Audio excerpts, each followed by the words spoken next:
Y ahora, Julio, quiero preguntarle acerca de la vacunación compulsiva que también hubo en todo el mundo contra el COVID-19, donde también allí se inició la polémica acerca de qué tan beneficiosas eran estas inoculaciones.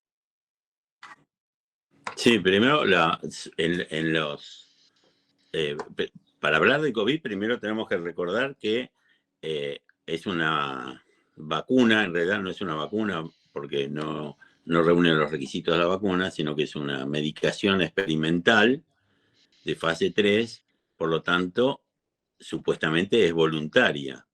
Conforme las leyes de la República Argentina y el Código Civil argentino y todas las leyes que existen en cuanto a la reglamentación para experimentar con seres humanos, solamente voluntariamente la gente podría ser vacunada contra el COVID. El DNU 125 de Ujú. 2021 que dictó Alberto Fernández, por ese DNU resolvió que todos los argentinos iban a experimentar vacunas para después de ver los resultados informar al resto del mundo si eran eficientes o no. Que esto es un disparate jurídico, porque el derecho, nadie puede ser obligado a ser vacunado para experimentar un medicamento. Se parte de esta base. Y aquí en la Argentina no solamente que fue compulsiva en los hechos, porque recuerden que si era un jubilado no podía cobrar la jubilación si no Ujú. estaba vacunado contra el COVID, o si era un estudiante no podía estudiar, o no podía viajar, o era una forma compulsiva de vacunar contra el COVID. Y bueno, y estas vacunaciones, estos vacunatorios fueron en realidad eh, lugares de inoculación de estas fórmulas terribles en los cuales se violaron absolutamente todas las normas sanitarias y muchas normas penales. Un vacunatorio por la ley para experimentar con seres humanos, vigente en la Argentina, igual que lo establecido en el Código Civil, cuando si los vacunatorios hubiesen sido legales, primero que no se podría haber compelido a nadie a que vaya a vacunarse con un experimento.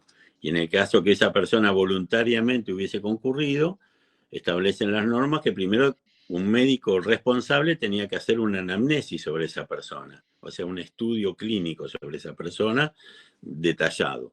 En el caso que el médico hubiese considerado que esa persona podía participar de un experimento, de su puño y letra daba la orden para que esa persona participe del experimento y antes de ser inyectada esa persona se le debía leer un consentimiento informado y darle una copia. El consentimiento informado, en ese consentimiento informado esa persona tenía que tomar conocimiento de qué era lo que le iban a inyectar, cuáles eran las posibles secuelas que podía tener.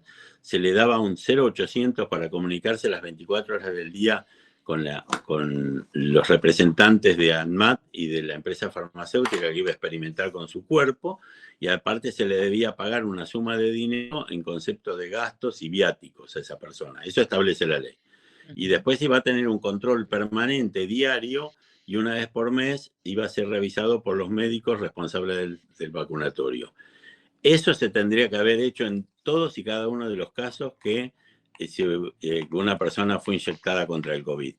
Como esto no se hizo, esto implica, esta omisión de estas obligaciones, implican una serie de delitos, como es el delito de incumplimiento del deber de funcionario público por parte de los responsables de los vacunatorios, que no cumplió con estas normas, ejercicio legal de la medicina por parte de los que inyectaron esto sin la orden de un médico, porque inyectar una vacuna experimental solamente lo puede resolver un médico con experiencia y no lo puede resolver una persona que hizo un curso para poner inyecciones.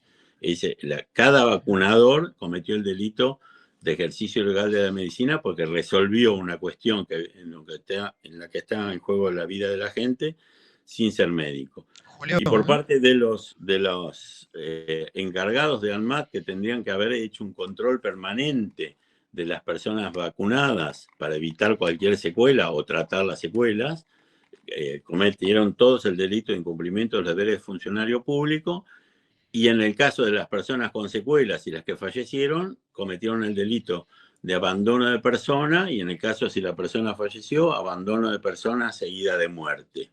Son delitos que concursados, o sea, sumados, llegan a los 25 años de prisión para cada responsable. Julio, no quiero meterme en lo político, pero no puedo dejar de escuchar y me resuena mucho cuando vos no decís la palabra experimental o experimentar. En el DNU está expresamente escrita y detallada esa palabra. Y la segunda pregunta, Sí, ¿cómo sí. sé yo que las secuelas fueron de la vacuna del COVID? Bueno, esto es experimental porque están en el DNU 125, que son experimentales. Además, son vacunas de fase 3 que nunca fueron aprobadas. De fase 3 quiere decir que están en una fase experimental. O sea, son vacunas experimentales, no hay duda. Nunca se aprobaron estas vacunas, ni creo que se vayan a aprobar porque nunca se halló el virus de COVID, nunca fue un virus que se pudo identificar y hallar, y así que no se sabe contra qué se luchó. Y la segunda pregunta, ¿cuál era? ¿Cómo sé yo que las secuelas que tengo después de la vacuna del COVID fueron producto de eso? Bueno, eso es un informe médico, eso se llama relación causal, que es la relación entre las secuelas y la vacuna. Eso es una cuestión médico-legal que las establecen los médicos y conforman una serie de parámetros indicativos de lo que está sufriendo el paciente. Es la relación entre la vacuna y las secuelas.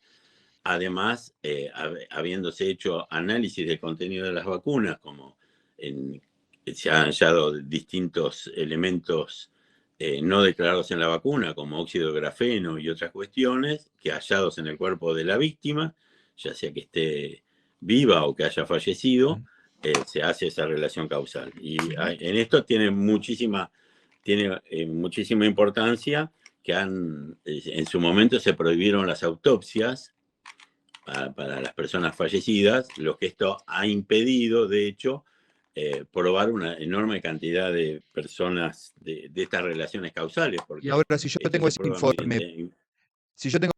¿puedo accionar legalmente contra quién? Esto es así, dentro de las normas establecidas por la ley COVID, se le dio inmunidad a las empresas farmacéuticas. Quiere decir que ninguna persona puede hacerle un puede hacer juicio nada. a una empresa farmacéutica porque las vacunas eran tóxicas y dejaron secuelas. Está prohibido. Además, este contrato con las empresas farmacéuticas, hay un montón de cláusulas secretas. También nunca vamos a saber, porque son secretas, cuánto costó cada vacuna, cuánto costó cada una de los 140 millones de vacunas con las que se inyectó a la gente.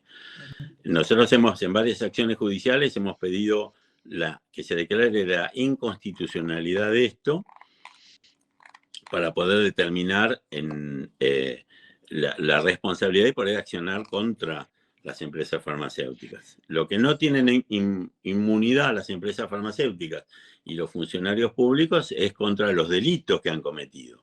No existe, no se puede pactar que se comete un delito y que no va a ser juzgado en la Argentina. Por eso A propósito de esto, la importancia de esta denuncia penal que hemos hecho por envenenamiento, que es muy compleja, es muy larga, muy compleja, que está en pleno trámite, para encontrar la responsabilidad penal de los autores materiales de estos delitos y a partir de esa denuncia las personas pueden ser indemnizadas porque son víctimas de un delito. claro, está bien. ¿Qué es el grafeno y qué provoca en el cuerpo humano? Bueno, como yo soy abogado, a mí me Sí. gustaría que estas cuestiones técnico-científicas las responda un científico. Yo lo sé, Está pero lo bien. voy a explicar mal Sí. y con una terminología incorrecta. Sé que contienen, y además tengo los informes de Lorena Di Blasi, Marcela Sangorrín y otros biotecnólogos, no solamente de la Argentina, sino de otras partes del mundo, que entre otros elementos se encontraron más de 55 elementos no declarados en las vacunas. Está el óxido de grafeno. El óxido de grafeno es uno de los 55 elementos no declarados.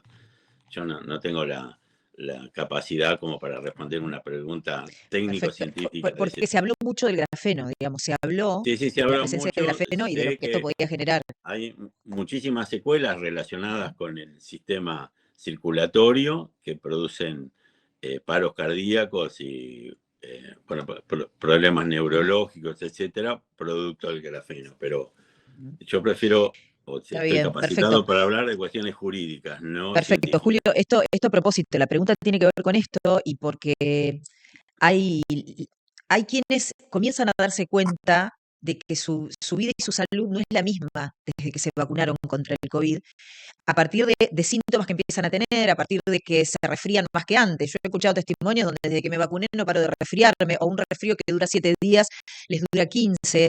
Empezamos a ver muertes repentinas, ACV, empezamos a ver trombosis, empezamos a ver infartos fulminantes en personas que ni siquiera tenían antecedentes, empezamos a ver personas que debutan con un cáncer y metástasis, y hay quienes empiezan a vincular esto con las posibles consecuencias.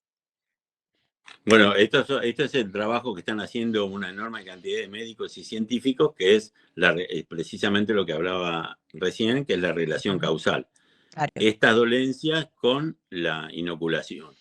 Tiene mucho que ver para hacer estos estudios, son estudios médicos legales, los antecedentes clínicos de esa persona. Si era una persona que gozaba de una excelente salud y a partir de la inoculación comenzó con estos problemas, más los estudios que se hacen, los estudios de laboratorio que se hacen de esas personas, yo de por sí represento a muchísimas personas damnificadas con las vacunas y en todas hemos demostrado con estos informes científicos que esas personas, estas dolencias que tienen, son producto de este desmejoramiento notable de la salud, de la intoxicación que han sufrido con las vacunas.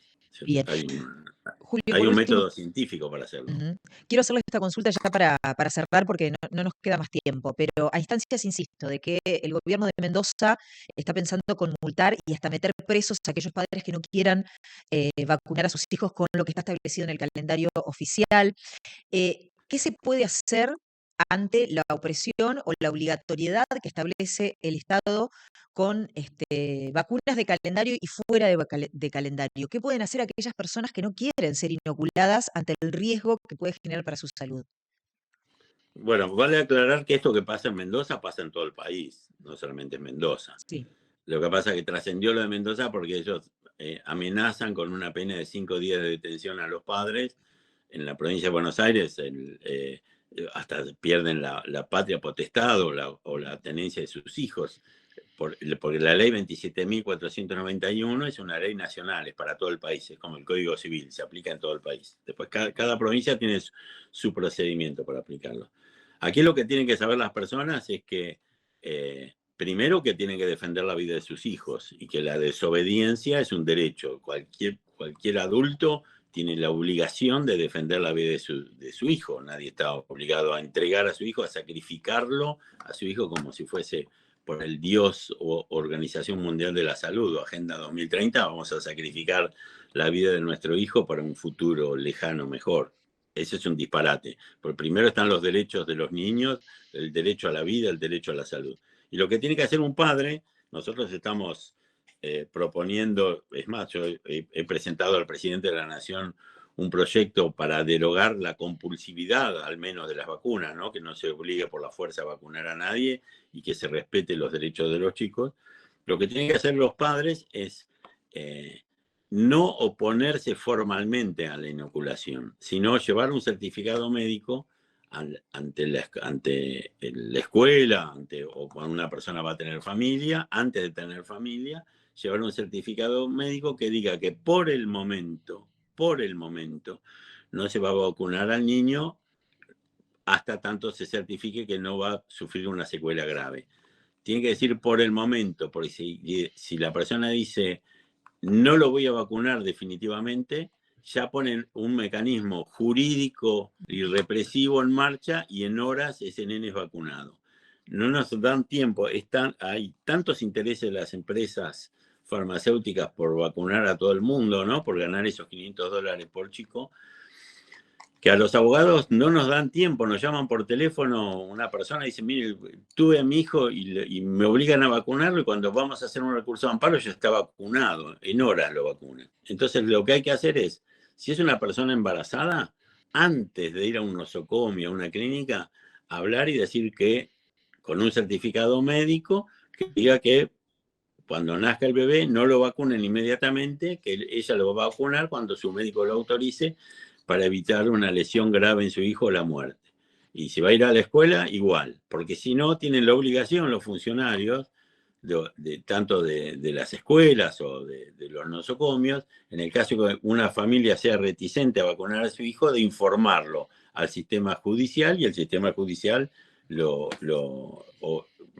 lleva, lo vacuna por la fuerza y hasta Julio, pueden perder la atención de los padres. Claro. te queremos agradecer por este contacto, ha sido muy amable, muy claro, muy explícito, así que ojalá que no sea el último. Muchísimas Gracias, gracias. Julio. No, al contrario, les mando un abrazo y gracias por la comunicación.